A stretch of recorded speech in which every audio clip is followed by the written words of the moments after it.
1988 թվականին սկսված բնապահպանական շարժումը շատ արագ վերածվեց հեղափոխական շարժման, որը հանգեցրեց իշխանափոխության, հասարակարգի փոփոխության։ Համաժողովրդական ալիքված վրդովմունքի նժույգին հեծած, հայրենասիրական իրական մղումներով օժտված հասարակությանը ուղղորդող ուժերը չկարողացան թացը չորից ջոգել։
Մերժում էին նախորդներին, սակայն փոխ էին արել հեղափոխական հին լոզունգը, թե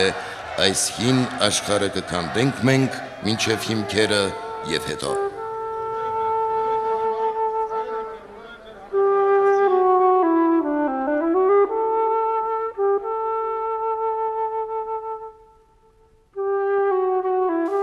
Այսօրվանը շատ ենք սպասել։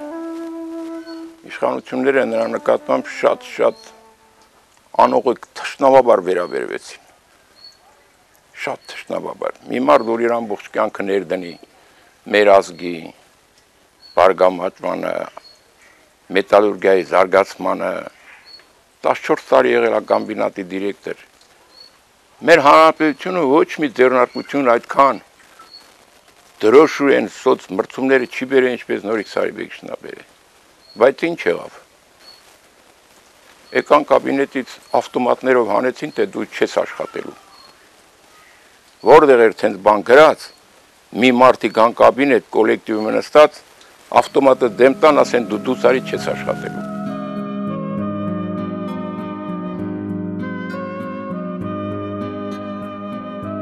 Երկիրը փլուզվում էր,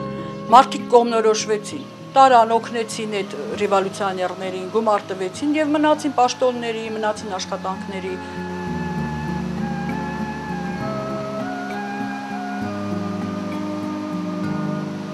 Պապաս չէր կարա, որովհետեւ նա այն պետությունից չէր կարա դավաճանի, չէր կարա նրան դեմ կանգնի։ Միգուցե Սովետ միությունը նենց այսօրվա տեսանկյունից որ նայենք, շատ էլ մինուսներ ուներ, շատ էլ, բայց նա շատ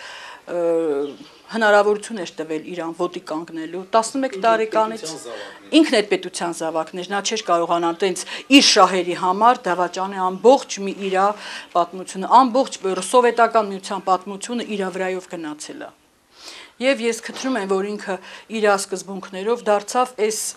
ամեն ինչի մեծ նահատակը, զոհը դարձավ, որովհետև ոչ թե չկողմնորոշվեց, այսօր կարող են ասեն խելացիա կողմնորոշվեց, ինչը ոնց էս Դվարցովի ինտրիգի մտներ խոսար, չէ, նա այդ դրա կարիքը չուներ, նա կար ինքն էլ մնաց, բայց թե ինչպես լավ էլ գիտենք պատմությունից այդպիսի մարդիկ վատ վախճան են ունենում, ինքը միշտ ասում էր դուք հարց տվեցիք, իսկապես որ արդեն եկել էին շատ դաժան ձևով, շատ կարելի ասել բարբարոսական ձևով եկան ավտոմատներով, մտան ասին դու պետքա չաշխատես։ Ով որ այդ որոշումը հանել էր հիմա համարվա հայտարարված են պերսոնա նոն գրատա Հայաստանից դուրս են։ Դու պետքա չաշխատես, ասեց ավտոմատներով մի մտեք, մի վախացրեք այս մարդկանց, ինձ մի դեմեք, որովհետև առաջարկներ էր եղել, որ հրշեին աջակցի էս անը, ասում էր դուք ինչ եք քանդում,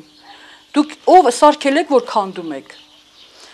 Եվ իրան պետք էր հանել ավելի հարմար մարդկանց դնել, ինչևից է դա մեծ պոլիտիկա էր երևի թե ինքը դուրս եկավ։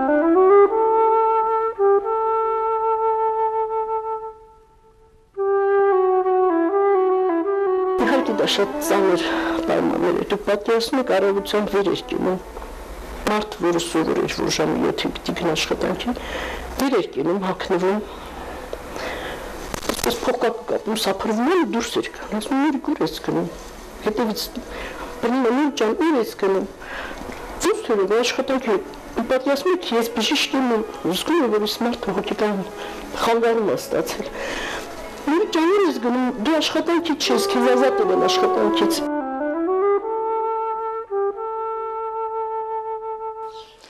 Ինձ թվում է այդ պահից իր վերջը սկսվեց։ Ինչքան ուզում եմ ես թորնիկով իրան զբաղացնեի, ինչքան ուզում եմ ասեի ավելի լավ, հիմա տուն կնստես, այդ գործարանը քեզ տարավ, չէ, նա իր ողբը ապրում էր, մինչև վերջ նա չկարողացավ ու վերջի օրերին ասում էր հիմա գիտակցում էր, որ ծանր հիվանդ է, ասում էր հիմա ասելու են բողոմից գնացի։ Իսկապես բողոմից գնաց, դա լինում է, դա տենց բան կա, ես տեսել եմ, երբ որ մարդը իր ձեռքով իրան ոչնչացնում է, ես մի անգամ հարց տվեցի իրան, ասի, պապ, կարող է դու սխալ չկողմնորոշվեցիր, ասավ ինչու՞ պիտի կողմնորոշվեի, ես իմ 58 տարվա կյանքը ջնջեմ։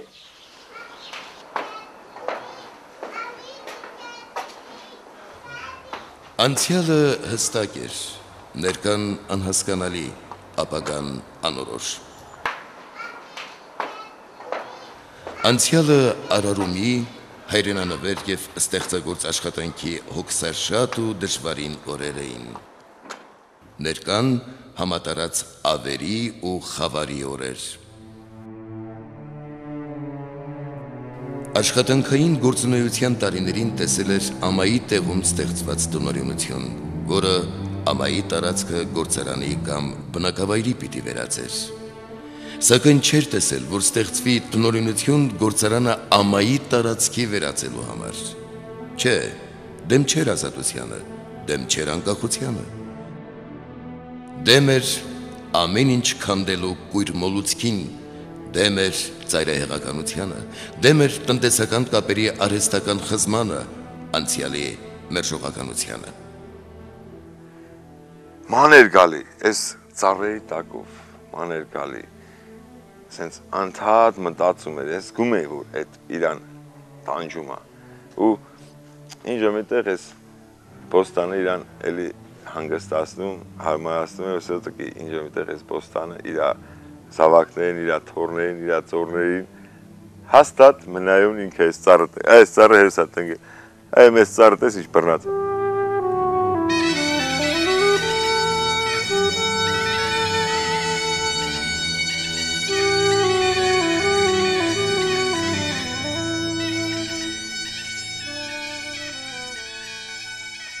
Գժվացի նման էր, ոնց որ խելար, ոչ մեկիս չէր կարում լսի, ճիշտն ասած, հետո մի քիչ նաև այդ տարիներին, որ այդպես մի քիչ էլ խմիչք սկսեց օգտագործել, որ ոչ մեկս, մենք իրան հետ, որ գնում լինում էինք, իրա ձեռից խլում էինք, մենք էինք խմում։ Ինքը հիվանդ էր արդեն, հիվանդացել էր, չգիտեր ինչ աներ։ Դե ամբողջ երկիրն էր այդպես խո մենակ այդ չէր։ Իրան համոզում էինք, որ մենակ քեզնով չի, մեզնով չի, ամբողջ երկրով մեկ այսպես։ Կգա ժամանակը կլավանա, բայց չեղավ և նա իր հետևանքը թողեց։ Շատ խիստ թողեց այդ մարդու վրա, թողեց գնաց միար ժամանակ Ռուսաստանը։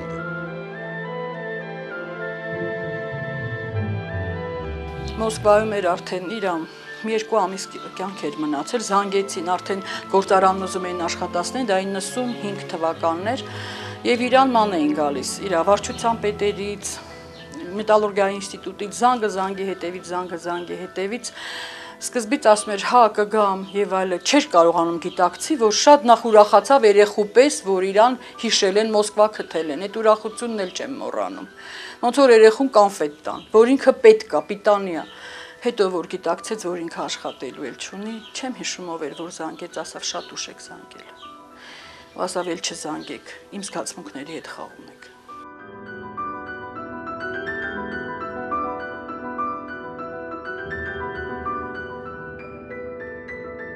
Ասում էր սաղ սուտ է։ Ու դրա մեջ շատ իմաստ կա, որովհետև քանի մեծանում եմ, ես սկսում եմ կրկնել, որ սաղ սուտ է։ Ճիշտ է, ընտանիքն են երեխեքը, որ ես դեզնից հեռու եմ մնացել, բայց շատ քիչ էր մնում։ Մեկ գիշերը բան է անում, ասում է, պապա, ինչ ես մտածում, ինքը իրան, սկսած, որ 6-րդ դասարանից լորուտիցի չելա, եկել ածոր, Սպանդարյան դպրոցում մտածել ա, որ պետք է գիտելիք ունենա, որ մարդ դառնա, ամբողջը հիշելով ասում էր, սաղ սուտ է։ Ինչն ա սուտ, պապ, ոնց կարա սուտ լինի, շատ հիասթափություն էր ապրել, բայց երբ որ բերեցինք արդեն ծանր վիճակում, 12 օր էլ ապրեց իր տանը, բերեցինք եւ այդ ամբողջը նա տեսավ։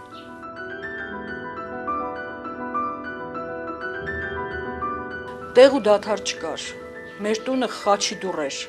Եվ նա որ դա ինքը տեսավ, այդ սաղ սուտ, ասի, պապ, տես որ սուտ չի, ասավ, հա, սուտ չի։ Ես պրոստը շատ ոչ թե ուրախ եմ, այլ ես պրոստ լավ եմ հիշում ինձ, լավ եմ զգում, երբ որ հիշում եմ, որ նա 12 օրը իր տանը պարկած, ամեն մարդ որ գալիս էր, սիստեմաներ, բաներ ստանում, ասում էի, պապ, հոգնել ես, ասում էր, ով գալիս է, թող գա։ Նա կարոտած էր, էլի իր ժողովրդին։ Բանվորներից, չգիտեմ, ու բոլորին հիշում էր, բոլորի հետ խոսում էր, ժամերով կխոսար, բաց չէր թողնում։ Իր դավաճան ընկերներն էլ եկան, վզով ընկան, մարդիկ կային, որ իրան այդ ոբշեմ շարժումների ժամանակ դավաճանեցին։ Չգիտենք մենք ոնց պահենք, կանչեց ինձ մամային, ասավ, հանկարծ ոչ մեկի մասին, եկել են կբերեք։ Մարդիկ չգիտեին ոնց իրանց պահեն այդ պահին։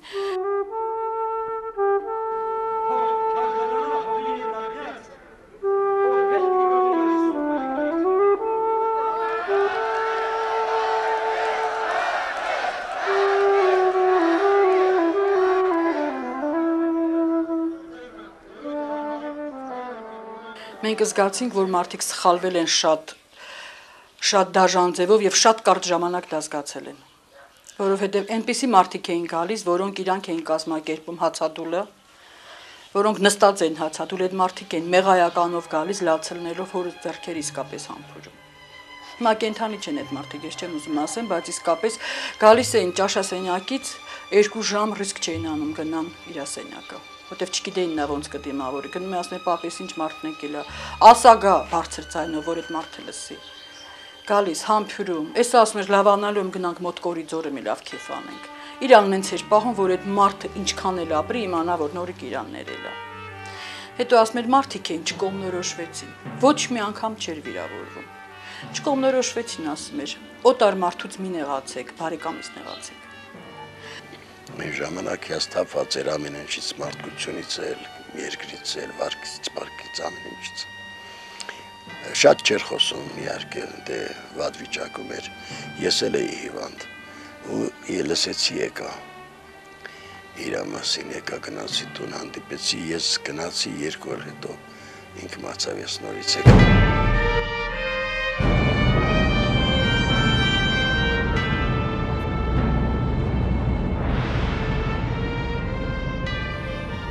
Ընկավ լոռու հսկակաղնին։ Ով գիտե, այդ ժամանակ հայրենի մոտկորի անտառում ինչ փոթորիկ անցավ։ Ամպեր կուտակվեցին լեռների գագաթին, ամպրոպ ճայթեց, տապալվել էր կաղնին։ Նրա համեստ բնակարանի և մշակույթի պալատի միջև ժողովուրդը ալեկոծված ու ալեբախ կրկին փոթորկում էր։ Նոր ալեբախումները սակայն տեղատվության ալեբախումներ էին, հաշտության ու կորստի ծանրությունը սքացող ալեբախումներ։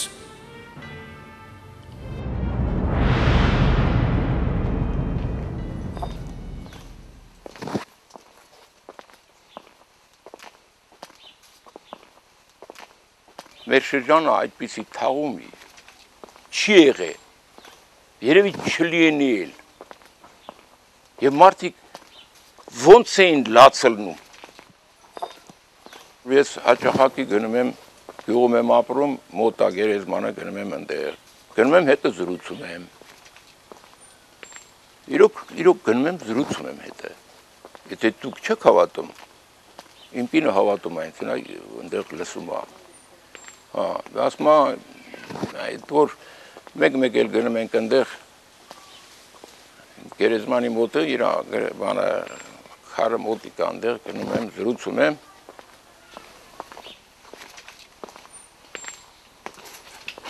տղաներն ասում են, այդ ինչ է իր զրուցում հետը։ Դասեմ սա այնտեղն է, որ ես չեմ կարող անցնեմ, գնամ, պետք է ես մի հատ էլ մտնեմ այնտեղ։ Ասում մոտ ընկերներ եք եղել։ Ասի դե իրան ասի Սարիբեգի եկել ես, պարկել ես։ Դու Սարի ես եղանակը լավը, մարդիկ լավը, արի դու Սարի մեմեն բաժակ բարձրացնենք։ Դե ինձ խոսեցի, դու որ եկա։ Ասմենա յուր այդ ինչ է իրեն դե խոսում։ Անաս ինգերոջից խոսի, ասի հերկա դու Սարի արի չեկավ։ Ասում անգերներ եկել է, նա չեկավ, պարտավոր ես դու գնալու։ Այնպես որ հարցը տվեք, որ միասին եղել ենք, միասին էլ կանք։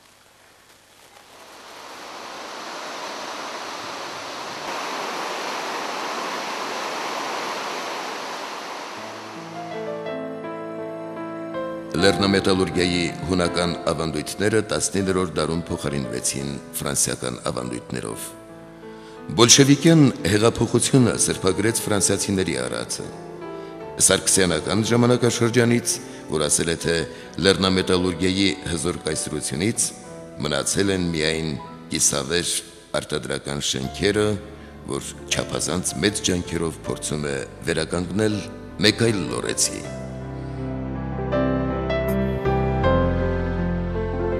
Նորայր Սարգսյանը ասոպի նման եկավ ու անցավ հազարամյա ձորի վերջին 50-ամյա պատմության միջով։ Պատմություն,